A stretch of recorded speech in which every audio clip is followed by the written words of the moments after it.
අයිබෝන් දරුවනේ අපි අද මේ ශාකය පාඩමේ දෙවැනි වීඩියෝ එක තමයි මේ යන්නේ.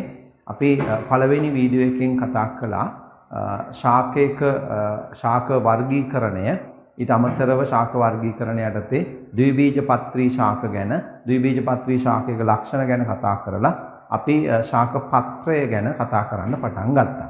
ඒ ශාක පත්‍රයේ අපි ව්‍යුහය ඇඳලා ඒවා නම් කරලා කොටස් නම් කරලා ඒ වගේ එක එක කොටස් වල කාර්යයන් ඒ ගැන කතා කළා. ඒක බීජපත්‍රී ශාක පත්‍රයක ව්‍යුහය ගැනත් දල වශයෙන් කතා කිරීමක් කළා.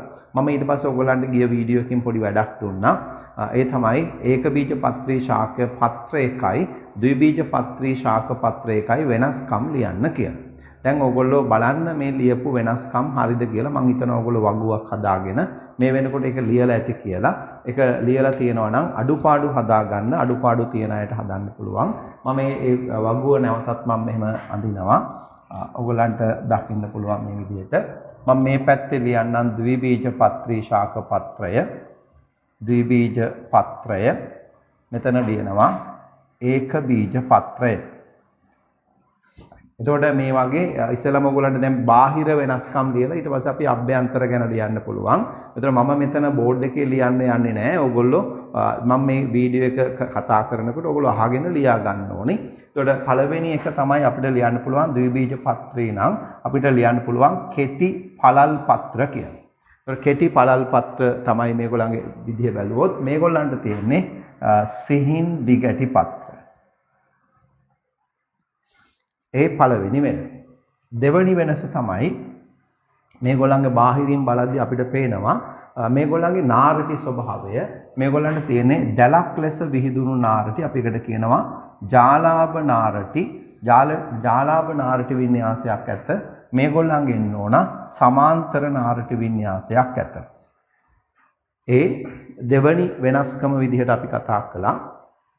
ඊළඟට තුන්වෙනි එක තමයි අපි මේගොල්ලන්ට කිව්වා පෘෂ්ඨ උදරීයව පැතලි පත්‍ර තියෙන්නේ. බඩ තියෙන පැත්ත කොන්ද තියෙන පැත්ත අපි කියනවා මේ උදරය පෘෂ්ඨය. ඒතර පෘෂ්ඨ උදරීයව පැතලි වෙච්ච පත්‍ර තමයි මේගොල්ලන්ට තියෙන්නේ.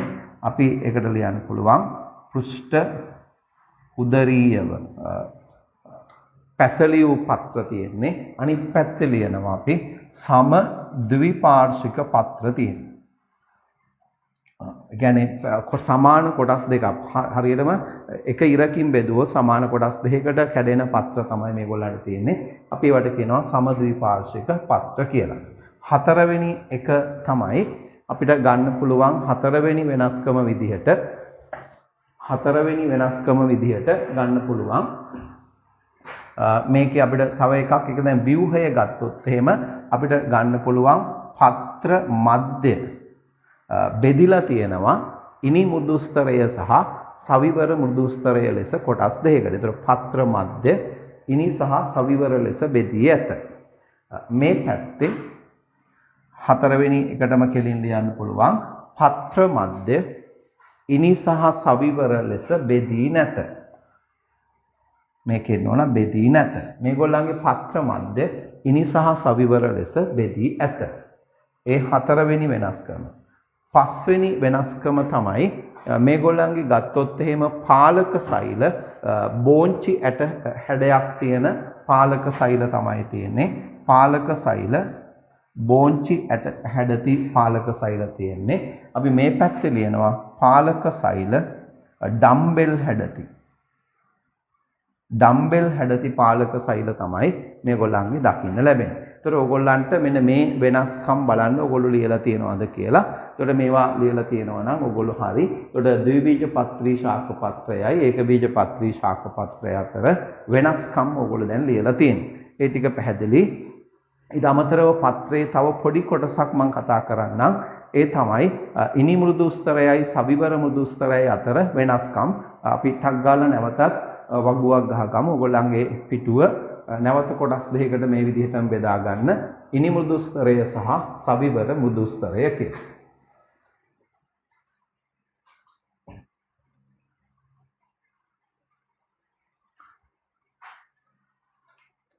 ඉනි මෘදුස්තරය සහ සවිවර මෘදුස්තරය.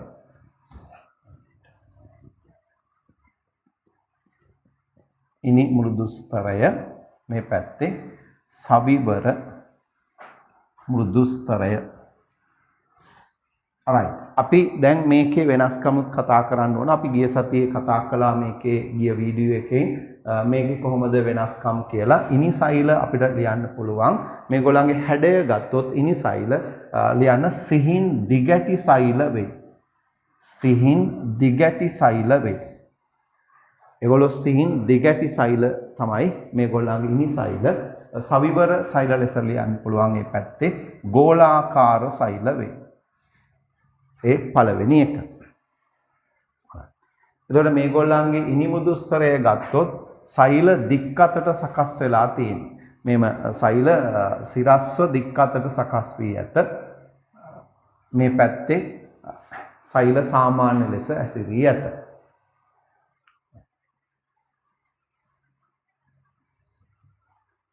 තුන්වෙනි එක තමයි අපිට ගන්න පුළුවන් ඉනිමුදුස්තර සෛල අතර තියෙන අන්තර් සෛලීය අවකාශ අඩුයි.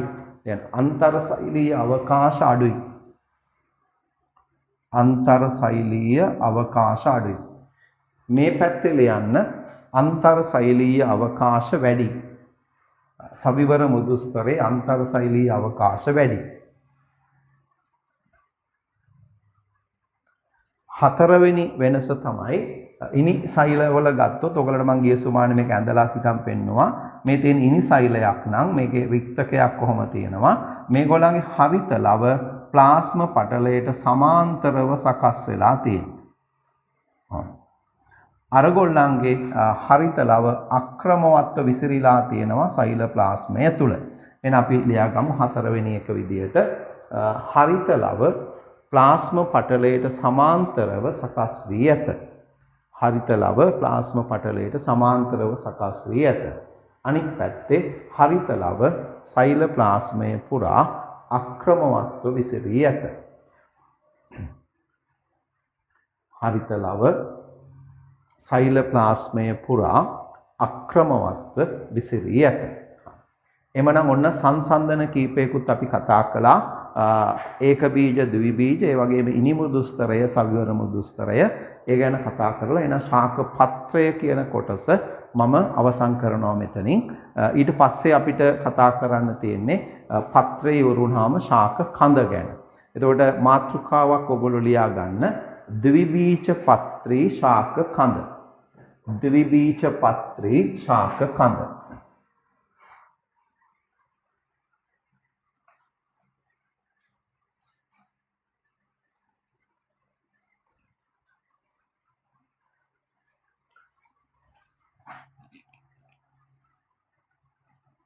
ද්විබීජ පත්‍රී ශාක කඳ. දැන් මේ ද්විබීජ පත්‍රී ශාක කඳ ගැන දැන් අපි කතා කරන්න යන්නේ. ද්විබීජ පත්‍රී ශාක කඳ අපි ගත්තොත් එහෙම මේ කඳේ ව්‍යුහය ගැන තමයි අපි වැඩි අවධානයක් යොමු කරන්නේ. අපිට ලපටි ශාක කඳක් අරගෙන ටිකක් ලොකු කරලා බැලුවොත් අපිට පේනවා මෙන්න මෙහෙම. මේ තියෙන්නේ කඳ මෙහෙම දික් අතට වුණා. ඊට පස්සේ අපි ඕක මෙහෙම අරගෙන කඳ මේක මෙහෙම කපනවා. කපලා මේ පැත්තේ බෑව අයින් කරනවා. ඊට පස්සේ ඊළඟ කොටස ඉතුරු වෙන විදිහ තමයි අපි දැන් මේ කතා කරන්නේ. මෙන්න මෙහෙම තමයි අපිට පේන්නේ. මේ මෙතෙන්ට අපි කියනවා අග්‍රස්ත අංකුරය.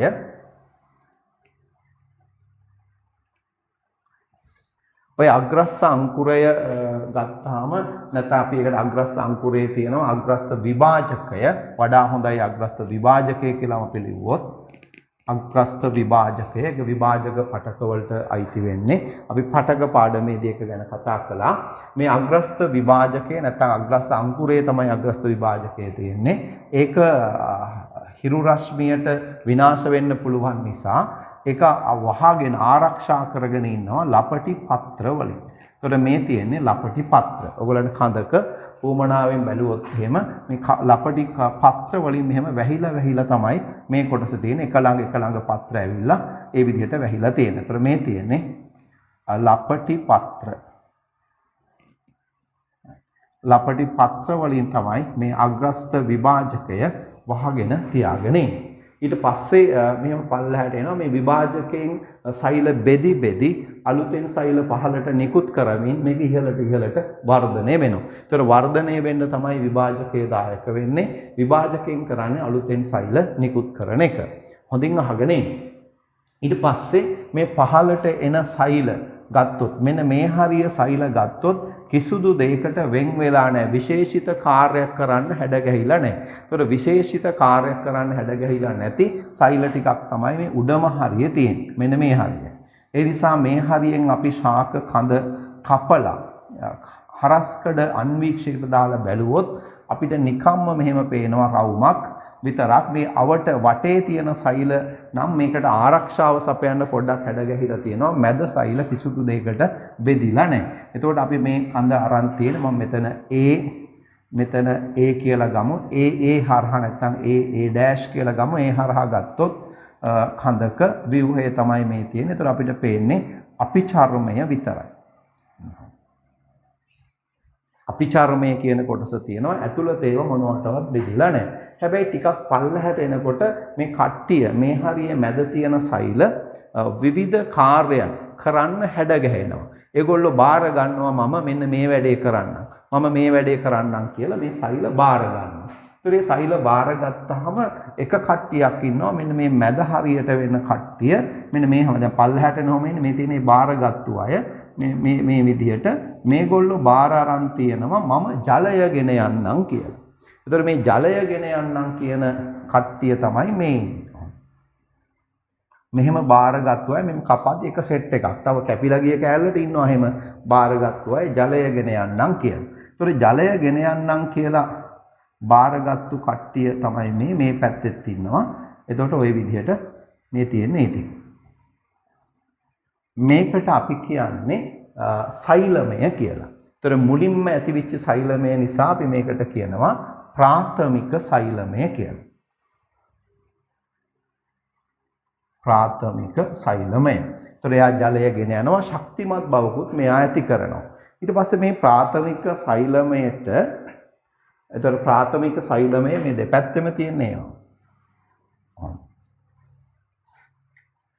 ඊට පස්සේ එක නාල සෙට් එකක් වගේ තියෙන්නේ යට ඉඳලා උඩට මෙහෙම ජලය අරන් එන නාල සෙට් එකකින් තමයි ඔය ප්‍රාථමික සෛලමය සමන්විත වෙන්නේ. ඊට පිටතින් තියෙනවා තවත් සෛල සෙට් එකක්. ඒගොල්ලෝ කියනවා අපි ආහාර ගෙන යන්නම් කියලා. ඔය තියෙන්නේ ආහාර ගෙන යන්නම් කියන සෛල ටික. ඒවා ආහාර ගෙන යන සකස් වෙලා අවසානයේ පටකයක් බවට ඒගොල්ලෝ පරිවර්තනය වෙනවා. සෛල සමූහයකට අපි කියන්නේ පටකයක් කියලානේ.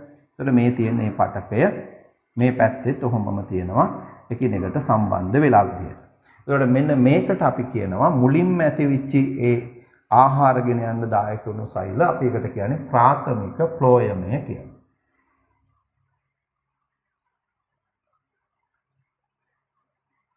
හරි. ඔය තියෙන්නේ ප්‍රාථමික ෆ්ලෝයමය.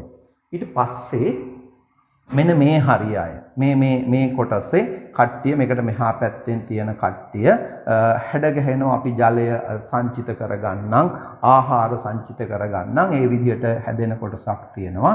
අන්න ඒ ඇයට අපි කියනවා ප්‍රාථමික බාහිකය කියලා. ඔය තියෙන්නේ ප්‍රාථමික බාහිකය. ඒකට ප්‍රාථමික බාහිකය කොහොම තියෙනවා මැද හරියේ දැන් අපි ගත්තොත් මැදම කොටස ඒගොල්ලන්ගේ නිශ්චිත කාර්යයක් නැහැ ජලය ආහාර දල වශයෙන් සංචිත කරන්න පුළුවන් කට්ටියක් ඉන්නවා මේ හරියට වෙන්නේ මැදට වෙන්න ඒ අයට කියනවා මජ්ජාව කියලා. ගහ හොඳින් වර්ධනය වෙනකොට මේ මජ්ජාව නැතු යන. ඒ කියන්නේ පල්ලහැට යන්න ක්‍රමයෙන් මජ්ජාව අඩු වෙගෙන යනවා. උදාහරණය තමයි මජ්ජාව කියන කොටස වැඩිපුර තියෙන්නේ. ඊට පස්සේ සමහර තැන්වල සමහර ශාකයන්ගේ අපිට දකින්න ලැබෙනවා. එතකොට මේ පිටතින්ම තියෙන අපිචර්මය අපිචර්මයට ඇතුළතින් තව සෛල ස්තරයක් සමහර අයගේ ඇති වෙන්න පටන් ගන්නවා. අන්න මෙන්න මේ විදියට දික්කඩ මේ තියෙන අපි දික්කඩ කියලා කියන්නේ. දික්කඩේ මෙහෙම ඇති වෙන මෙන්න මේ ස්තරයට අපි කියනවා අදස්චර්මය කියලා.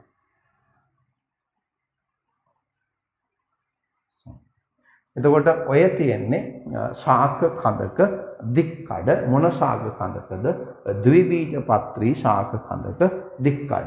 ඒතර අපිට මෙන්න මේ දික්කඩේ හරස්කඩකුත් ගන්න පුළුවන්. විභාගයට බොහෝ වෙලාවට එන්නේ හරස්කඩ. ඒතකොට අපි මේ ඇඳලා තියෙන දික්කඩ අපි හරස්කඩකුත් කොයි වගේ දෙන්නේ කියලා මෙන්න මේ හරියෙන් ඔහොම කපලා ගන්න. අපි හිතමු මේක B කියලා.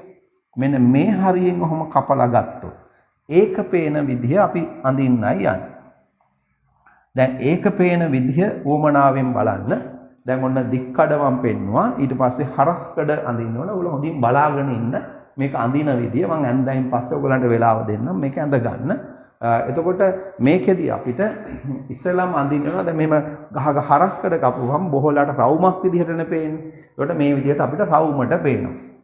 ඉතින් ඕගොල්ලන්ට කව කටු අරගෙන ලස්සනටම රවුම අඳින්න ඕනේ නැහැ. මොකද කව කට්ටෙන් ගහුවාගේම හරිම වෘත්තාකාර කඳවල් නැහැ. මේ ඇද වෙන්නත් පුළුවන්. එහෙම ගැටලුවක් නැහැ. ඒකට මම මේ පිටින්ම ඇඳ රේඛාවෙන් මොකද්ද පෙන්වන්නේ? දැන් ඔයගොල්ලන්ට බලන්න පුළුවන්. පිටින්ම ඇඳ රේඛාව තමයි මෙන්න මේ ඉර. මේ ඉරෙන් අපි පෙන්වුවේ මොකක්ද? අපිචර්මය. ඒකට මේ තියෙන්නේ අපිචර්මය. ඔන්න. ඊට පස්සේ බලන්න එක ඇතුළට වෙද්දි මම මේ කඩිරනේ මේ කඩිර මෙහෙම කපලා බලුවොත් වටේටම ඔහොම තියෙනවා. කඩිර. ඒතකොට මේ කඩිරෙන් පෙන්වන්නේ මොකද්ද? අදස්චර්මය. එතකොට මේ විදිහට අදස්චර්මයක් අපිට දකින්න ලැබෙනවා.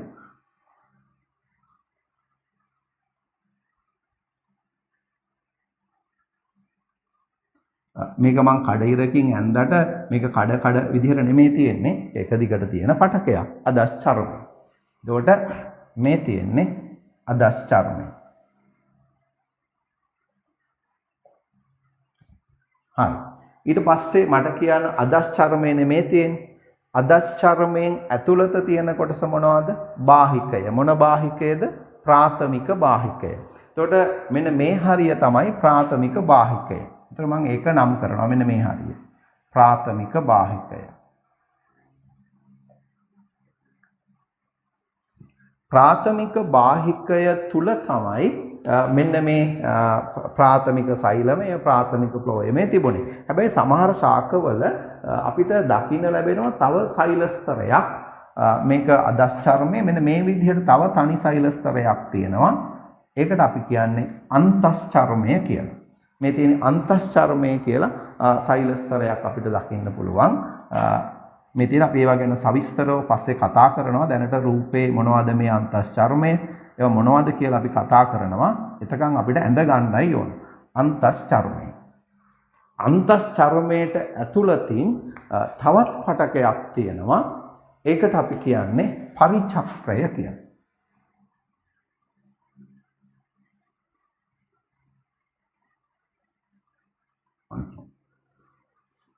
එතකොට ඒ තියෙන්නේ පරිචක්‍රය. මම ඔය දෙක මේකේ ඇඳේ නැහැ. සමහරගේ පේන්නේ නැහැ නිකන් පොඩි සෛලස්තරයක් තියෙන්නේ. ඒක මම මේ දික්කඩේ ඇඳලා නැහැ. නමුත් මෙතන හරස්කඩේ මම ඇඳා. සමහර ශාකවල මේක අපිට දකින්න ලැබෙනවා. මේකට අපි කියන්නේ පරිචක්‍රය. ඊට පස්සේ මෙන්න මෙතන ඇතුළත තමයි මෙන්න මේ වගේ ජලය ගෙන යන නාල ගොඩක් අපිට දකින්න ලැබෙනවා. ඒවා අපි සනාල පටක කියලා කියනවා. මොකද නාල වලින් තමයි ජලය සහ ආහාර ගෙන යන්නේ. ඒ නාල සහිත පටක සනාල පටක. ඒතර සනාල පටක අපිට දකින්න පුළුවන් මෙන්න මේ විදිහට මේ සනාල පටකයක් ඔය ආකාරයෙන් මෙතන මෙහෙම කැපලා තිබුණම මෙන්න මේ වගේ තියෙනවා. ඔන්නෝම හැඩයක් ගන්නෙ.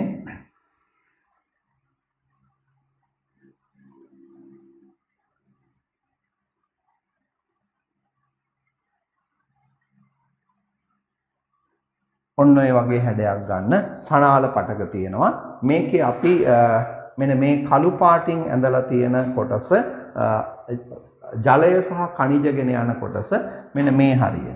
ඔය තියෙන කළු පාට කොටස තමයි මේ තියෙන්නේ. මම ඒක නැවත වෙන් කරලා අඳින්නම්. ඔන්න ඔය හරියේ තියෙන සෛල වලින් තමයි ජලයයි ඛනිජයි ගෙන යන්නේ. ඔය තියෙන්නේ ඒකට අපි නමක් දුන්නා මොකද්ද? ජලය සහ ඛනිජ ගෙන යන පටකයට දුන්නු නම මේකේ.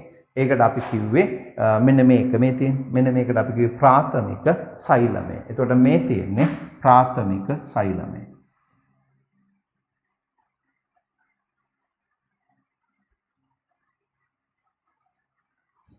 ප්‍රාථමික සෛලමය. ඊට පස්සේ ඊට එළිය පැත්ත තියෙන්නේ ආහාර ගෙන යන පටකය. ඒක මුලින්ම ඇතිවෙච්ච ආහාර ගෙන යන පටකය නිසා අපි කියනවා ඒක ප්ලෝයමය. මුලින්ම ඇතිවෙච්ච ඉඳලා ප්‍රාථමික ප්ලෝයමය. ඒකට මේ තියෙන්නේ ප්‍රාථමික ප්ලෝයමය.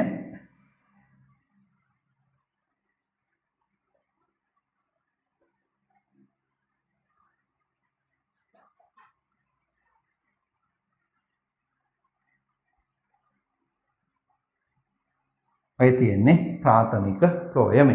ඔය ප්‍රාථමික සෛලමයයි ප්‍රාථමික ප්ලෝයමයයි දෙකම එකතුව ගත්තාම ඒක නාල සහිත පටකයක් හින්දා අපි ඒකට කියනවා සනාල පටක කියලා.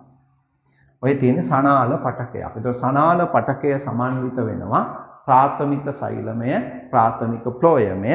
ඊට අමතරව මේ ප්‍රාථමික සෛලමයයි ප්‍රාථමික ප්ලෝයමයයි වෙන් කරන සීමාවේ තනි සෛල ස්තරයක් තියෙනවා.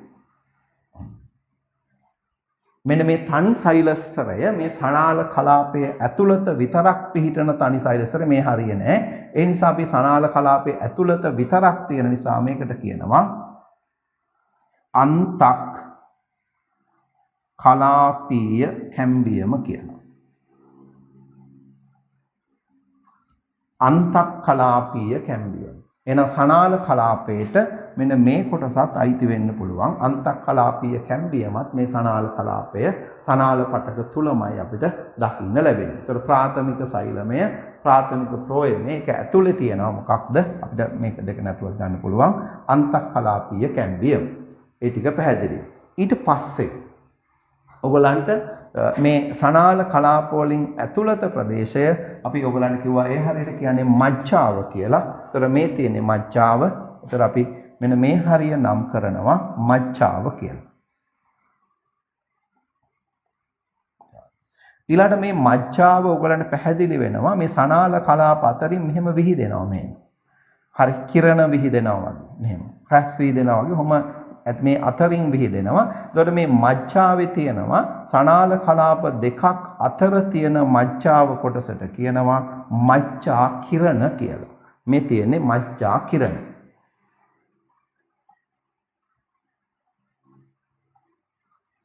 මජ්ජා කිරණ.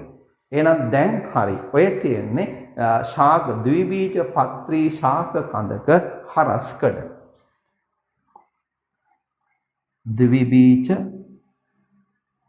පත්‍රී ශාක කඳේ ප්‍රාථමික ව්‍යුහය නැත්නම් ප්‍රාථමික හරස්කඩ.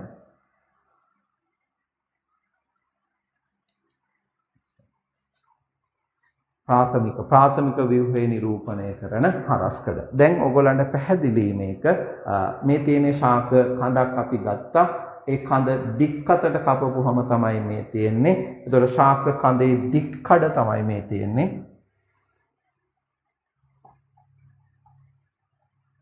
දික්කඩ මෙතනදත් අපි පෙන්වන්නේ ප්‍රාථමික ව්‍යුහය. මේකෙත් පෙන්වන්නේ ප්‍රාථමික ව්‍යුහය. ඒතකොට මේ හරස්කඩ ඔහොම ගත්තා. හරස්කඩ આવොත් දැන් නම් කරගන්න පුළුවන් ඕගොල්ලන්ට. දික්කඩ આવොත් නම් කරගන්න පුළුවන්. මේ තියෙන දික්කඩේ කොටස් මොනවද කියලා අවබෝධ වුණා. ඊට පස්සේ මේ තියෙන මේක මෙහෙම කපලා ගත්තම පේන හරස්කඩ කොයි වගේද කියලාත් බලා ගන්න පුළුවන්. ඒතර අපි ශාක කඳේ ව්‍යුහය යටතේ අපි ඉස්සෙල්ලාම ওই ටික ඇඳගමු. අපි ඊට පස්සේ විස්තරේ කතා කරන්න ගමු. ඕගොල්ලන්ට දැන් මේක වීඩියෝ එක ඔයගොල්ලන්ට නවත්තන්න පුළුවන්. මම කිව්වා මේ වීඩියෝත් අනිත් විදිහටමයි නැවත කියන්න අවශ්‍ය වෙන්නේ නැහැ. මේවා නැවත ඕෆ් කරත් ඔයගොල්ලන්ට බලන්න බෑ. එක සැරේ අපි මේක බලන්න පුළුවන් වෙන්නේ. ඒ නිසා මේක පෝස් කරලා නැත්නම් ඔහොම වීඩියෝ එක නවත්තලා ඊට පස්සේ මේක ඇඳ ගන්න හොඳයි.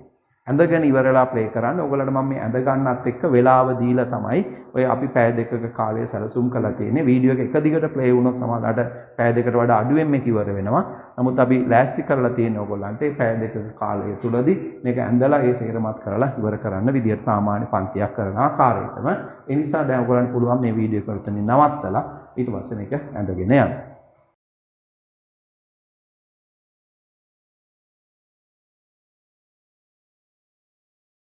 හරි මම හිතනවා ඔයගොල්ලෝ අපි ඇඳපු රූපය දැන් ඇඳගෙන ඉවරයි කියලා. එතකොට දැන් ඒක හරියටම නම් කරගන්න විභාගයට එනවා. ඕවා නම් කරන්න එනවා. අඳින්න බොහෝ වෙලාවට එන එකක් නැහැ කියලා අපි හිතනවා. නමුත් ඇඳපු කොටස් හඳුනා ගැනීම සහ නම් කිරීම නම් ඔයගොල්ලන්ට හොඳටම පුළුවන් වෙන්න ඕන. දික්කඩ සහ හරස්කඩ. මම ඒකේ තවදුරටත් ඔයගොල්ලන්ට විස්තර කිරීමක් කරන්න තමයි මේ යන්නේ. ඔයගොල්ලන්ට දකින්න පුළුවන් අර මම ඇඳපු රූපේම මේ තියෙන අපි ප්‍රොජෙක්ටරේ දාලා දැන් මේ ඔයගොල්ලන්ට මේ පෙන්වන්නේ. මෙතන තමයි අග්‍රස්ත විභාජකය තියෙන්නේ. මේ තියෙන සෛල විභාජනය වීමේ ප්‍රදේශය. එතකොට මේ හරිය තමයි සෛල අලුතෙන් එන සෛල දික් වෙලා ඊට පස්සේ ක්‍රමක්‍රමයෙන් වෙනත් කාර්යයන් කරන්න හැඩගැහෙනවා. වෙනත් කාර්යයන් කරන්න හැඩගැහෙන ප්‍රදේශයට අපි කියනවා විශේෂණය වීමේ ප්‍රදේශය කියලා. මේ තියෙන විශේෂණය වීමේ ප්‍රදේශ ඊට පස්සේ යටින් හරිය තමයි ස්ථීර කාර්යයන් කරන්න හැඩගැහිලා තියෙන්නේ. ඒකට මේ කොටස් ටික තමයි අපි අර කලින් එකේ නම් කළේ. ඒකට මෙතන ඔයගලන්ට පේනවා මේ යටි මේ හරිය තියෙනවා අපි චර්මය. මේ තියෙන ලපටි පත්‍ර මේ ලපටි පත්‍ර වලින් එක වැහිලා තියෙන්නේ. මේ තැන් වල තියෙනවා මේ පත්‍ර හැමතැනකින් එනවා කක්ෂීය අංකුර. ඊට පස්සේ මේ මැද හරිය තමයි අපි කිව්වේ අපි සෛලමය කියන කොටස තමයි මේ තියෙන්නේ. ඊට පස්සේ ෆ්ලෝයමේ තමයි මේ දෙපැත්තේ පිහිටලා තියෙන්නේ. ඒතකොට මේ දෙක අතර තියෙනවා කැම්බියම කියන කොටස. මම කැන්දේ නැහැ කියලා කිව්ව අතන මේ තමයි මජ්ජාව කියන ප්‍රදේශය. එතකොට ඒකේ මේ දල වශයෙන් ගත්තාම හරස්කඩක් තමයි මෙතන තියෙන්නේ. මේ උඩම හරිය ගත්තාම මේකේ සෛලම ෆ්ලෝයම මුකුත්ම අපිට දකින්න ලැබෙන්නේ නැහැ. නමුත් පල්ලෙහාට එනකොට ක්‍රමක්‍රමයෙන් සෛලම ෆ්ලෝයම හැදීගෙන එන අවස්ථාවක් තමයි ඔයගොල්ලන්ට දැක ගන්න පුළුවන් උනේ. මේ තියෙන්නේ ඒ වගේම කොටසක්. ඔයගොල්ලන්ට මේ පෙන්නලා තියෙන කොටසම තමයි අග්‍රස් විභාජකේ කොටස් ටිකම දික්කඩ මෙතන අපි පෙන්නලා තියෙනවා. සෛලම ෆ්ලෝයම ඒ කොටස මේ තියෙන මජ්ජාව මේ තියෙන සනාල කලාප වටේටම විසිරීලා තියෙන විදිය. ඊට පස්සේ ඔයගොල්ලන්ට ත්‍රිමාන ව්‍යුහය මම මේකේ පෙන්වන්න තීරණය කළා. ත්‍රිමානව අපි මේක බැලුවොත් කොහොමද මේ කොටස අපිට දකින්න ලැබෙන්නේ. ඒකට මේ කොටස ත්‍රිමානව ගත්තොත් එහෙම අපිට පිටතින්ම තියෙනවා අපි චර්මය, ඊට පස්සේ අදස් චර්මය, ඊට පස්සේ බාහිකය. බාහිකයෙන් පස්සේ තමයි සනාල කලාප විදියට අපිට දකින්න ලැබෙන්නේ. මේ තියෙන සනාල කලාප විසිරීලා තියෙන විදිය. මේ සනාල කලාප වල පිටතින් තියෙන ෆ්ලෝයමේ. ඒතර මේ තමයි ෆ්ලෝයමය. එහා පැත්තේ තියෙනවා මේ තියෙන්නේ සෛලමය කියන කොටස. ඒ දෙක අතර තියෙන සීමාව තමයි අපි අර කැම්බියම කියලා ඔයගලන්ට කිව්වේ අන්තක්කලාපීය කැම්බියම. මේ මැද හරිය තමයි මජ්ජාව ප්‍රදේශය අපිට දකින්න පුළුවන් වෙන්නේ. ඒකට මැද හරිය මජ්ජාව මේවා තමයි මේ සනාල කලාප විදිහට තියෙන්නේ. ඔයාලට පේනවා ඒවා යට ඉඳලා මෙහෙම නාල විදිහට තමයි මෙහෙම සකස් වෙලා තියෙන්නේ. දැන් උඩින් බලපුවම පේන විදිහ තමයි අපි හරස්කඩ කියලා කිව්වේ. එහෙනම් ඒකත් හරි. ඔගොල්ලෝ මතකයට ගන්න ඕන මෙන්න මේ රූපය. මේක තමයි අපි අර මතක් කිරීමක් කළේ. ඔයගොල්ලන් ඇන්දේ හරස්කඩ ද්විබීජපත්‍රී ශාකන්දක ප්‍රාථමික හරස්කඩ ව්‍යුහය අඳින්න කිව්වොත් එහෙම අපිට අඳින්න වෙන්නේ මේ කොටස. ඒතර මේකේ පිටතින්ම තියෙනවා අපි චර්මය. ඊට පස්සේ තියෙන්නේ අදස් චර්මය මෙතන. ඊට පස්සේ ප්‍රාථමික බාහිකය. ඊට පස්සේ අන්තස් චර්මය. ඊට ඇතුළත තියෙන පරිචක්‍රය. ඊට පස්සේ මේ තියෙන සනාල කලාප ඒවා පිහිටලා තියෙනවා. මෙතන ප්‍රාථමික මජ්ජා කිරණ ඒ කොටස් ටික පිහිටලා තියෙනවා. ඊට පස්සේ ඕකෙම තව ව්‍යුහයක් මම මෙතන දක්වලා තියෙනවා. මේකෙම මේ කඳේ පොඩි කොටසක් සෛලීය ව්‍යුහය අරන් බැලුවොත් සෛල වලින් පේන ආකාරය අපි ඔයගලන්ට නිබන්ධන වලදී මේවා ටික වෙනම print කරලාම ඔයගලන්ට දීලා තියෙනවා. නමුත් දැන් මේ තත්ත්වයේ උඩ නිබන්ධන ඔයගලන්ට ලබා ගැනීම අපහසුයි ආයතන වලට ඇවිල්ලා. සමහරලාට එහෙම වුණොත් කියලා තමයි අපි ඉදිරි කාලේදී ඔයගලන්ට කවදා හරි ආපුවම මේ වගේ නිබන්ධන ඒවා සේරම ටික ලබා ගන්න පුළුවන්. තැපැල් මාර්ගයෙන් හරි අපිට ඔයගලන්ට එවන්න. අපි ලෑස්ති කරන ඔයගලන්ට ඇවිල්ලා ගෙනියන්න බැරි නම්. එතකොට මේ අපි නිබන්ධන වල මේ සේරම රූපසරහන් මේවා ඇතුළත් කරලා තියෙනවා. එතකොට මේ තියෙන කොටස තමයි මේ තියෙන අපිචර්මය. මේ සමහර ශාකවල ඔයගලන්ට දකින්න පුළුවන් මේ අපිචර්මයේ රෝම ඇවිල්ලා තියෙනවා. අපි ඒවට කියන අපිචර්මීය රෝම, බහුසෛලික රෝම. සෛල ගොඩකින් දැන් වට්ටක්කා වල එහෙම වැල ගත්තොත් ඒකේ තියෙනවා අර කෙඳි වගේ ඒවා. අන්න ඒ කෙඳි වගේ ඒවා අපිචර්මයේ රෝම විදිහට තමයි අපිට හඳුන්වන්න පුළුවන්. සමහර ගස් වලින් අල්ලද්දිම අපිට බූල් ගතියක් පේනවා. සමහරවට ඇනෙන ගතියක් පේනවා. මේ අපිචර්මීය රෝම. ඊට යටින් තියෙනවා මේ අපිචර්මය. ඒතකොට මේක අදස් චර්මය. ඊට පස්සේ බාහිකය. ඊට පස්සේ මෙතන තියෙන අන්තස් චර්මය. මේ අන්තස් චර්මය කියන්නේ ඉතා ළඟින් සෛල ඇසිරීලා තියෙන ස්තරයක්. මේකේ අන්තර් සෛලීය අවකාශ නැහැ. එතකොට මේ හරහා මොනවා හරි මෙහෙම එනවා නම් දැන් මේ කඳේ මෙතන ඉඳලා මේ තියෙන සෛලම ෆ්ලෝයමය ෆ්ලෝයම ඉඳලා මෙහාට මොන හරි ගමන් කරනවා නම් මෙතනින් පාලනයක් ඇතුව තමයි ගමන් කිරීම සිද්ධ වෙන්නේ. හැමෝටම යන්න බෑ මොකද මේකේ හිඩස් නැහැ. මේ සෛල තුලින් තමයි මේවා මෙහාට යන්න ඒ විදිහේ පාලනයක් කරන්න තියෙනවා. ඒක මේ තියෙන අන්තස්චර්මය ඊට පස්සේ පරිචක්‍රයේ සෛල සමූහයකින් සමන්විතයි. මේ තියෙන සෛල සමූහය ඊට පස්සේ මේ තමයි ෆ්ලෝයමය. ඒතර මේ තියෙන ෆ්ලෝයමය සෛල සමූහයක් තියෙනවා. ඊට පස්සේ මේ තියෙන කැම්බියම තනි සෛල ස්තරයක්. හැබැයි ඒකෙන් සෛල බෙදිලා දෙපැත්තට නිකුත් කරනවා සෛල. එළිය පැත්තට නිකුත් කරන සෛල වලින් ප්‍රාථමික ෆ්ලෝයමයත් ඇතුල් පැත්තට නිකුත් කරන සෛල වලින් ප්‍රාථමික සෛලමයත් ඇති වෙනවා. ඒක තමයි මෙතනින් මේ පෙන්වලා තියෙන්නේ. ඊට පස්සේ මේ තමයි සෛලමය. මේ තමයි සෛලමය කොටස. ඊට පස්සේ සෛලමෙන් ඇතුළත තියෙන මජ්ජාව ප්‍රදේශය තමයි මේ තියෙන්නේ. ඒතර මේ තියෙන එක සනාල කලාපයක්, මේ තියෙන තවත් සනාල කලාපයක්. ඒ සනාල කලාප දෙක අතර තියෙන මජ්ජාවේ සෛල තමයි මේ තියෙන්නේ. ඒ හරියට තමයි අපි කියන්නේ මජ්ජා කිරණ කියලා. ඒතර මේ තියෙන්නේ මජ්ජා කිරණ. දැන් එහෙනම් ඕගොල්ලන්ට මේකේ ව්‍යුහය ගැන යම් අදහසක් එන්නේ නැති කියලා මම හිතනවා. දැන් අපිට මේකේ සවිස්තරව විස්තරයක් ලියා ගන්න තියෙනවා. එතකොට අපි විස්තරේ ලියද්දී අපි අபிචාරමේ ඉඳලා පටන් අරගෙන විස්තරේ ලියන්න පටන් ගමු. හරි. මම හිතනවා දැන් ඕගොල්ලෝ මේ ව්‍යුහයන් ගැන මේ රූප දිහා බලලා යම් අවබෝධයක් ගන්න ඇති කියලා. දැන් අපිට තියෙන්නේ මේ එක කොටස් ගැන සවිස්තරව කතා කරගෙන යන්න. එතකොට අපිට මුලින්ම මම මේ පිටත ඉඳලා ඇතුළට සාකච්ඡා කරගෙන යන්නම්. පිටතින්ම තියෙන මේ අபிචර්මය මාතෘකාව ලියන්න අபிචර්මය කියලා. අபிචර්මය.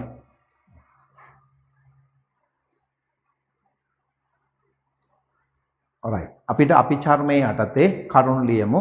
මේ අபிචර්මය හැදිලා තියෙන මේක තනි සෛල ස්තරයක්.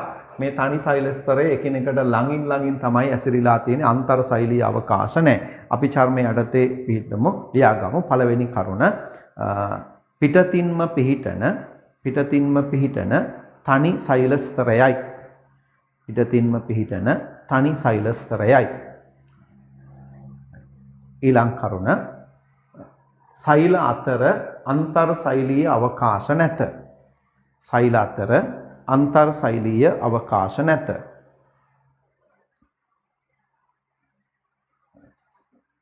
ඊළඟ චුට්ටක් බලන්න මෙන්න මේකේ මේ බාහිර බිත්තිය මේ එළිය තියෙන බිත්තියේ මේක තැම්පත් වෙලා තියෙනවා කියුටින් කියන ඉති ස්තරයක්. ඒ නිසා ජලය මෙතනින් වාෂ්ප වෙලා යන්නේ නැහැ. එතකොට අපි බාහිර බිත්තියේ මොනවාද තැම්පත් වෙලා තියෙන්නේ? කියුටින් තැම්පත් වෙලා තියෙනවා. අපි ඊළඟ කරුණ දෙක ලියා ගමු.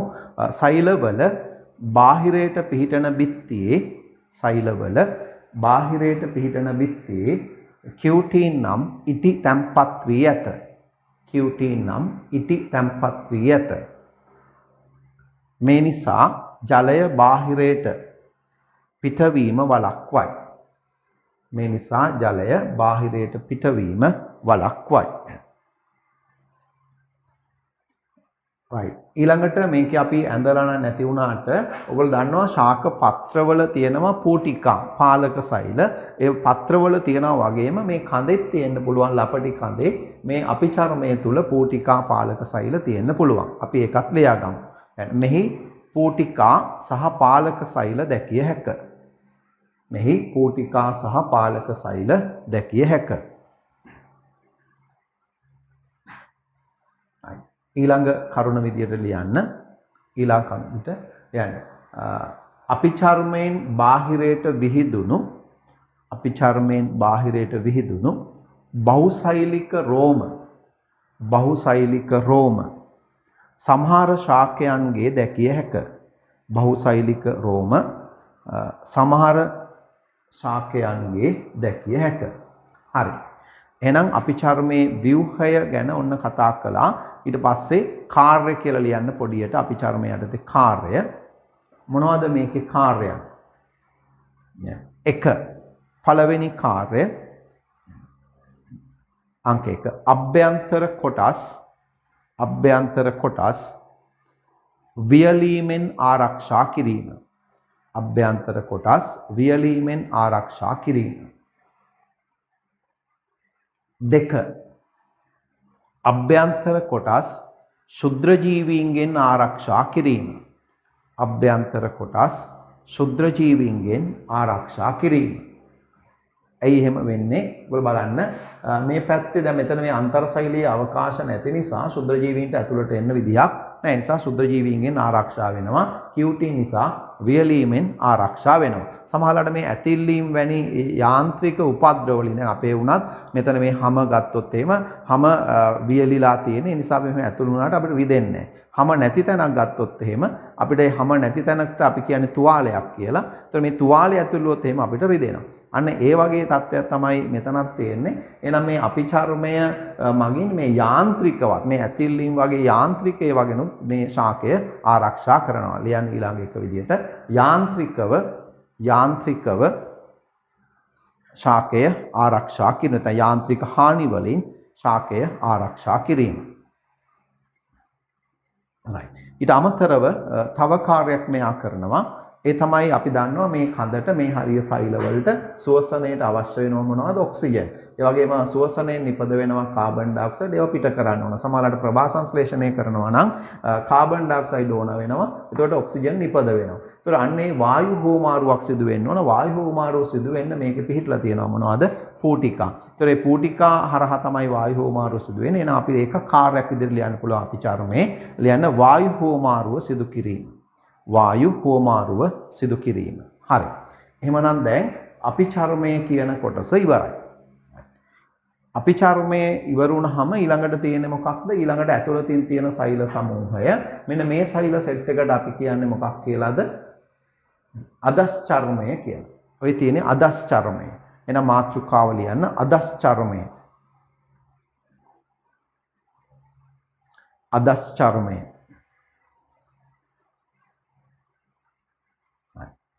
ඒකේ යටතේ ලියාගමු. දැන් මේ අදස් චර්මය හැම එකකම අපිට දකින්න ලැබෙන්නේ නැහැ. සමහර ශාකවල විතරයි අපිට දකින්න ලැබෙන්නේ. ලියන්න සමහර ශාකවල පමණක් දක්නට ලැබෙන පටකයකි. ඊළඟ තරුව දාලා ලියන්න ස්ථූල කෝණාස්තර සෛල වලින් සමන්විතයි. ස්ථූල කෝණාස්තර සෛල වලින් සමන්විතයි. මෙහි කාර්ය වන්නේ සන්ධාරණයයි. මෙහි කාර්ය වන්නේ සන්ධාරණයයි. හරි. ඒ ඇති අදස් චර්මය ගැන ඊට පස්සේ අපිට කතා කරන්න තියෙන්නේ මෙන්න මේ හරියේ සෛල ගැන. මේකට අපි කියන්නේ බාහිකය කියලා. ඒකට ප්‍රාථමික බාහිකය කියලා ලියා ගන්න. ප්‍රාථමික බාහිකය. ප්‍රාථමික බාහිකය අපිට එක සෛල ස්තර සෛල සමූහයකින් තමයි තියෙන්නේ. මේක අපිට දකින්න ලැබෙනවා මෘදු ස්තර සෛල, ස්ථූල කෝණාස්තර සෛල සහ දුඩස්තර කියන වර්ග කීපයකින් මේක සමන්විතයි. ලියන්න අදස් චර්මයට ඇතුළතින් පිහිටයි ඊළඟ කරුණ මෘදු ස්තර, ස්ථූල කෝණාස්තර, දුඩස්තර. මෘදු ස්තර, ස්ථූල කෝණාස්තර, දුඩස්තර යන සෛල වලින් මෙය සමන්විතයි. යන සෛල වලින් මෙය සමන්විතයි. ඊට පස්සේ පොඩියට කාර්ය කියලා ලියන්න. පොඩියට කාර්ය කියලා ලියන්න. බාහිකේ කාර්යයන් විදියට. පළවෙනි කාර්ය ආහාර හා ජලය සංචිත කිරීම. ආහාර සහ ජලය සංචිත කිරීම. ඒ පළවෙනි කාර්යය. ඔය ඉරිගහනකට එනවා. ඒක හොඳට මතක තියාගන්න ඕනේ. දෙවනි කාර්යය. දෙවනි කාර්යය ශාකයේ ද්විතීක වර්ධනයේදී වල්ක කැම්බියම ඇති කිරීම. ශාකයේ ද්විතීක වර්ධනයේදී වල්ක කැම්බියම ඇති කිරීම. අපි ද්විතීක වර්ධනය ගැන ඊළඟට කතා කරනවා. ද්විතීක වර්ධනය කියන්නේ කඳ මහත් වෙනවා. මහත් වෙනකොට අලුතෙන් ඇතිවන පටකයක් තියෙනවා වල්ක කැම්බියම කියලා. ඒ වල්ක කැම්බියම ඇති වෙන්නේ මෙන්න මේ බාහිකය කියන කොටසෙන්. මේ බාහිකයෙන් තමයි මේ කොටස ඇති වෙන්නේ. එතකොට එහෙනම් බාහිකයේ කාර්යයන් ටිකක් ඉවරයි. බාහිකයේ අවසానයි. ඊට පස්සේ අපිට තියෙන්නේ අන්තස් චර්මය ගැන කතා කරන්න. ලියා ගන්න මාතෘකාව විදිහට අන්තස් චර්මය. අන්තස් චර්මය.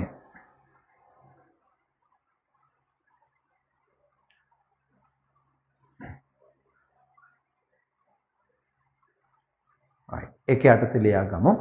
අන්තස් චර්මය කියලා ලිව්වා නම් ඒක යටතේ ලියා ගන්න තනි සෛල ස්තරයකි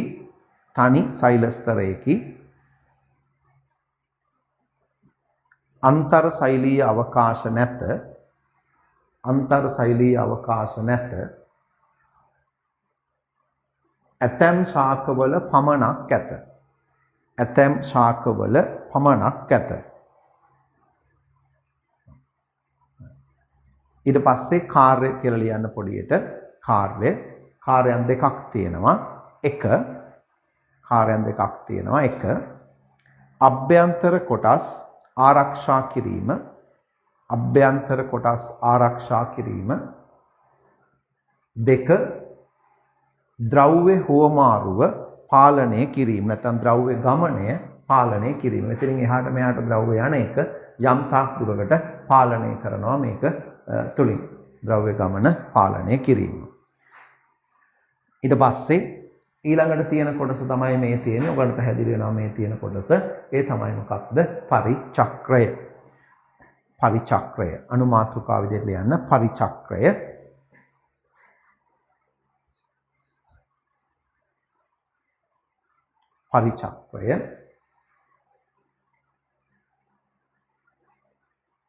ඒකේ යටතේ ලියා ගමු. ඇතැම් ශාකවල පමණක් ඇත. ඊළඟ කරුණ මෘදු ස්තර ස්ථූල කෝණාස්තර හා දුඩස්තර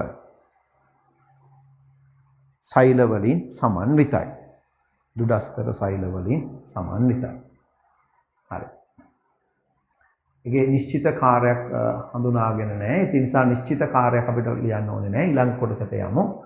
ඊළඟ කොටස තියෙන්නේ අපිට කතා කරන්න වෙනවා. ඊළඟ කොටසේ තමයි සනාල කලාප තියෙනවා. සනාල කලාප ගැන තමයි අපිට ඊළඟට කතා කරන්න වෙන්නේ. සනාල කලාප ඒ වගේම මච්ඡාව. මම සනාල කලාප ගැන විස්තරයක් කතා කරලා ඉන්නම්. මාතෘකාව ලියන්න සනාල කලාප.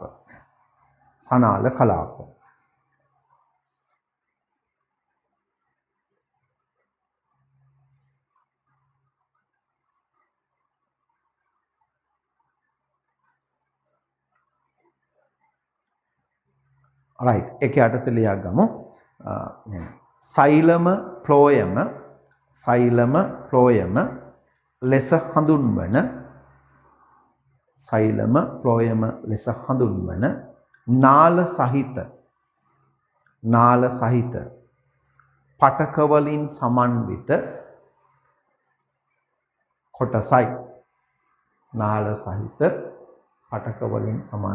කොටසයි.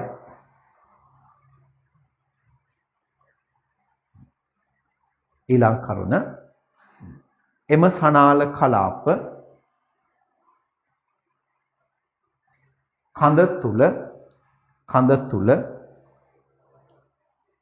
තුල වලයාකාරව මේ විදිහට වලල්ලක් විදිහේ රවුමක් වලයාකාරව සකස් වී ඇත.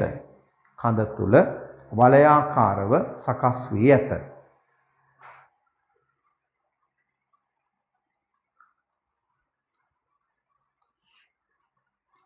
ඊළඟ කරුණ ශාකයේ ඇතුල් දෙසට සෛලමයද පිටත දෙසට ෆ්ලෝයමයද. මේ ඇතුල් පැත්තේ තියෙන සෛලමය පිටත පැත්තේ තියෙන ෆ්ලෝයමය. ඇතුල් දෙසට සෛලමයද පිටත පැත්තට ෆ්ලෝයමයද වන්නට පිහිටා ඇත.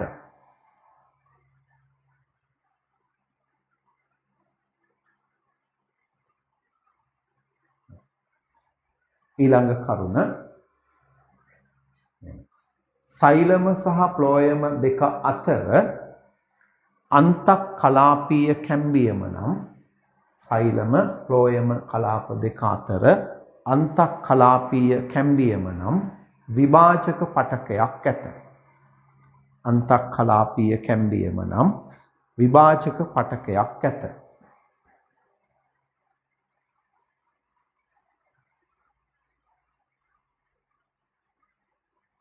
හරි.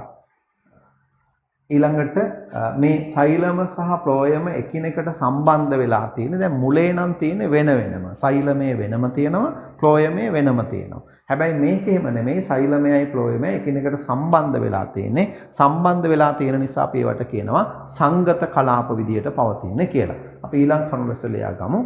ලියන්න සෛලම සහ ප්ලෝයම එකිනෙකට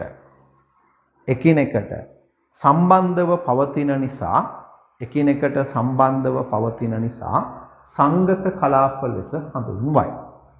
සංගත කලාප ලෙස හඳුන්වයි. ඊට පස්සේ ලියන්න කාර්යයන් කියලා. සනාල කලාපවල කාර්යයන්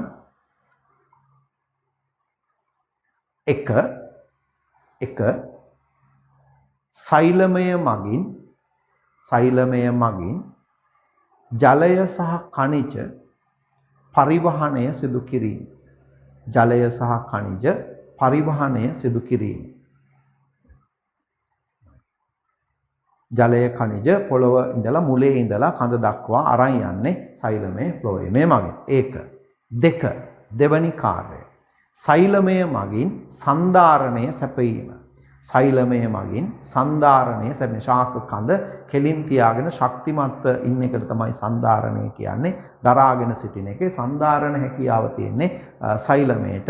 දැන් අපි ලී ඉරලා ලෑලි විදිහට ගන්නෙත් මේ සෛලම කොටස්. අපි ඒවා මුලින්ම මෝරපු කඳක තමයි ඒ සෛලමය සඳහා ගන්නෙ. සන්ධාරණ හැකියාවක් තියෙනවා. ඒතකොට දෙවැනි එක තමයි සන්ධාරණය සැපයීම සෛලමය මගින්. තුන්වෙනි එක අංක 3 ප්ලෝයමය මගින් ආහාර පරිසංක්‍රමණය සිදු කිරීම. ප්ලෝයමය මගින් ආහාර පරිසංක්‍රමණය සිදු කිරීම. පරිසංක්‍රමණය ඉහළට සහ පහළට දෙපසටම අරන් යන එකට කියන්නේ ඒ වචනය පරිසංක්‍රමණය කියලා. ඉංග්‍රීසියෙන් ට්‍රාන්ස්ලොකේෂන් කියනවා. පරිවහණයට ට්‍රාන්ස්පෝර්ටේෂන්, පරිසංක්‍රමණය ට්‍රාන්ස්ලොකේෂන්. එහෙනම් මෙන්න මේ විදිහට ආහාර පරිසංක්‍රමණය කිරීමත් මේ කාර්යමකින්ම කොටසක්. ඊට අමතරව මේකේ තව තියෙනවා අන්තක්කලාපීය කැම්බියම මගින් අලුතෙන් සෛල නිකුත් කිරීමත් මේකේ කාර්යයක් විදිහට අපිට ලියන්න පුළුවන්. මේ සනාල කලාපය තුල අපි ඒකත් ලියා ගමු. මෙහි ඇති අන්තක්කලාපීය කැම්බියම මගින් නව සෛල නිකුත් කිරීම. අන්තක්කලාපීය කැම්බියම මගින් නව සෛල නිකුත් කිරීමෙන් ද්විතීක වර්ධනයට දායක වීම. නව සෛල නිකුත් කිරීමෙන් ද්විතීක වර්ධනයට දායක වීම. හරි. එමනම් දැන් අපිට පැහැදිලි සනාල කලාප ගැන, ඒ ගැනත් විස්තරයක් කතා කළා. දැන් තියෙන්නේ මජ්ජාව ගැන. අවසන් හරිය. ලියා ගන්න අනුමාතෘකාව මජ්ජාව.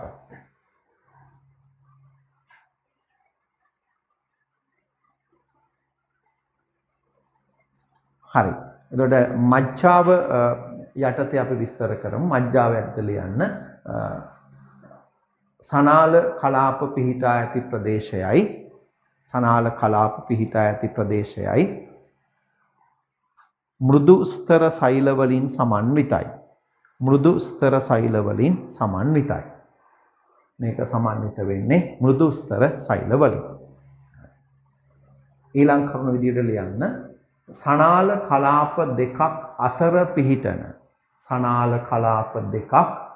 පිහිටන මජ්ජාව මජ්ජා කිරණ ලෙස හඳුන්වයි. සනාල කලාප දෙකක් අතර පිහිටන මජ්ජාව මජ්ජා කිරණ ලෙස හඳුන්වයි.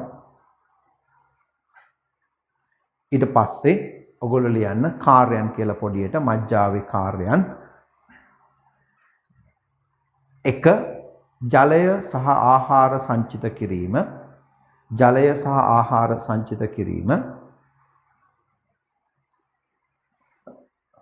ඒ පළවෙනි කාර්යය.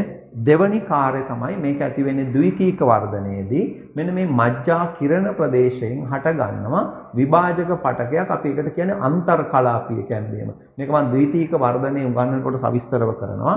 මෙන්න මේ මජ්ජා කිරණ ප්‍රදේශයෙන් හරියටම මේ තියෙන අන්තර්කලාපීය කැම්බියම, මේකත් අන්තර්කලාපීය කැම්බියම. ඒ දෙක යා කරන තව එකක් ඇති වෙනවා කැම්බියමක් මේ හරියෙන්. ඒකට කියනවා අන්තර්කලාපීය කැම්බියම. අන්තර්කලාපීය කැම්බියම ඇති කරන්නේ මේ මජ්ජාව කොටසින්. එහෙනම් අපි ලියා ගමු ඊළඟ කාර්ය විදියට ද්විතීක වර්ධනයේදී අන්තර්කලාපීය කැම්බියම ඇති කිරීම. ද්විතීක වර්ධනයේදී අන්තර්කලාපීය කැම්බියම ඇති කිරීම. හරි. එහෙමනම් දැන් ප්‍රාථමික කඳේ ව්‍යුහය අපි ඇන්දා ඒක කොටස් නම් කළා. ඒකේ එක එක කොටස් වල කාර්යයන් ටික සාකච්ඡා කළා. ඊට පස්සේ අපිට කතා කරන්න තියෙන්නේ මෙන්න මේක දෙවනුව කඳ මහත් වෙනකොට කොහොමද අලුතෙන් පටක ඇති කරන්නේ. ඒක ද්විතීක වර්ධනය කියන එක යටතේ අපි කතා කරන්න ගන්නවා. හරි. අපි අද දවසේ කතා කරපු දේවල් මොනවද කියලා දැන් අපි බලන්න යන්නේ. අපි අද දවසේ කතා කළා ඒක බීජ පත්‍රී ශාක පත්‍ර එකත් ද්විබීජ පත්‍රී ශාක පත්‍ර එකත් වෙනස්කම්. මම හිතනවා ඔයගොල්ලන්ට ඒ ටික හොඳට පැහැදිලි වෙන්න ඇති. ඊට පස්සේ අපි කතා කළා ඉනි මෘදු ස්තරය සහ සවිවර මෘදු ස්තරය අතර මොනවද තියෙන වෙනස්කම්. ඒකට ඒ ටිකත් අපි කතා කළා. ඒ ටික පැහැදිලි. ඊට පස්සේ අපි ආවයි ශාක කඳ ගැන. ඒතර ශාක කඳ ගැන කතා කරද්දී අපි මුලින්ම කතා කරන්න ගත්තේ ද්විබීජ පත්‍රී ශාක කඳ ගැන. ද්විබීජ පත්‍රී ශාක කඳේ බාහිර ලක්ෂණ ටික මම අර මුලින්මත් පළවෙනි වීඩියෝ එකේ ඔයගොල්ලන්ට දීලා තිබුණා. කඳ අතු බෙදෙන්නේ නැහැ. ද්විතීක වර්ධනයේ අඳු බෙදෙනවා. ද්විතීක වර්ධනයේ සිදු වෙනවා. ඒ වගේ කක්ෂීය අංකුර ඒ වගේවා තියෙනවා කියලා කතා කළා. ඒවා මම තව ඉස්සරහටත් අර සංසන්දනයකදී දෙන්න බලාපොරොත්තු වෙන නිසා මම මෙතනදී ඒ ටික ලියෙන්නේ නැහැ. ඊට පස්සේ අපි මේ කඳ දික් අතට කපලා දික් කඳේ ව්‍යුහය ගැන අපි කතා කළා. ඊට පස්සේ අපි හරස්කඩ කපලා හරස්කඩේ ව්‍යුහය ගැන කතා කළා. ඒ කොටස් නම් කරන්න ඕගොල්ලන්ට විභාගයට අනිවාර්යෙන් එනවා. ඒ නම් කිරීමේ හැකියාව ඕගොල්ලන්ට තියෙන්න ඕන. මේ කඳ මොකක්ද? මේක මුලක්ද කඳක්ද මොකක්ද කියලා දුන්නම අඳුන ගැනීමේ හැකියාව තියෙන්න ඕන. ඒ නිසා අපි ඒ දැනුමත් ඕගොල්ලන්ට දුන්නා. ඊට පස්සේ මම ඒක සෛලීය ව්‍යුහය අරගෙන සෛල වලින් කොහොමද අපි චර්මයේ පේන්නේ කියලා ප්‍රොජෙක්ටරේ දාලා ඕගොල්ලන්ට ඒ කොටස් ටික මතක් කිරීමක් කළා. ඒතර ඒ ප්‍රොජෙක්ටරේ තියෙන කොටස් ටිකත් ඕගොල්ලන් හොඳින් ඔලුවට ගන්න. විභාගෙදී ඒ වගේ රූපත් එන්න පුළුවන් නිසා මම කිව්වා ටියුට් වලදී අපි ඒව නම් print කරලා දෙනවා. ඉතින් දැන් මේ තත්ත්වෙදී අපිට print කරලා දෙන්න විදිහක් නැහැ. ඊට පස්සේ අපි මේ සේරම කොටස් ටික නම් කරලා ශාක කඳේ එක එක කොටස් වල විස්තරය කතා කළා. අපි චර්මය කියන්නේ මොකක්ද? අපි චර්මයේ තියෙන සෛල වර්ග කොයි වගේද? බාහිකය ඒ කොටස් ගැන කතා කරලා ඒ ටික අපි ඉවර කිරීමක් කළා. අපි ඊළඟට අපි ඕගලන්ට එකම දිගට මේක යනකොට ඕගලන්ට සමහරලාට එපා වෙන්න පුළුවන්. ඒ නිසා අපි ඕනාට වඩා උගන්නගෙන යන්නේ. නමුත් අපි සමහරලාට ඉදිරියේදී ඕගලන්ට එක ළඟ සතියකට වීඩියෝ දෙකක් ගානේ වගේ පවා දාන්න පුළුවන්. ඒතකොට ඒ විදිහට තමයි මේ පාඩම ඉවර කරගෙන යන්නේ. මම හිතනවා ඕගලන්ට මේ ප්‍රමාණවත් මේ කාලය ඕගලන්ට මේ වීඩියෝ එක කෙටි වගේ වුණාට ඕගලන්ට මේක ඔය නවත්ත ඇඳ ඒ කොටස් යනකොට පැය දෙකක කාලයක් ඕගලන්ට ගත කරන්න වෙයි. එහෙනම් අපි මේකේ ශාක කඳේ ද්විතීක වර්ධනය ගැන අපි ඊළඟ වීඩියෝ එකෙන් කතා කරනවා. ද්විතීක වර්ධනය වෙන්නේ කොයි විදිහද? ඊට පස්සේ ඒක බීජ පත්‍රී ශාක කඳ ගැන ඊළඟ වීඩියෝ එකෙන් කතා කරනවා. එහෙනම් අපි අදට නවත්තනවා. ඊට කලින් ඔයගොල්ලෝ මම නැවතත් කියන්නම්. ඔයගොල්ලන්ට මොනවා හරි ගැටලු තියෙනවා නම් මට නැවතත් 0.71 44යි 36යි 393 කියන අංකයට WhatsApp වලින් පණිවිඩයක් දෙන්න ඕනේ. මේ පණිවිඩය දෙනකොට මම නැවතත් කියනවා නම ලියන්න, ආයතනය ලියන්න, ඊට අමතරව ඔයගොල්ලෝ ලියන්න ඕන 20යි 22 කියලා. ඒ ටික ලියන්න. ඊට පස්සේ ඔයගොල්ලන්ට අදාළ ගැටලුව සඳහන් කරන්න. ඒතර එහෙම එවුවම මම ඒක බලලා ඔයගොල්ලන්ට මට පුළුවන් වෙලාවල් වල මම ඒවට පිළිතුරු ඔයගොල්ලන්ට දෙන්න පුළුවන් ඒවා අවශ්‍ය නම් ඒවට පිළිතුරු ලබා දීමක් කරනවා.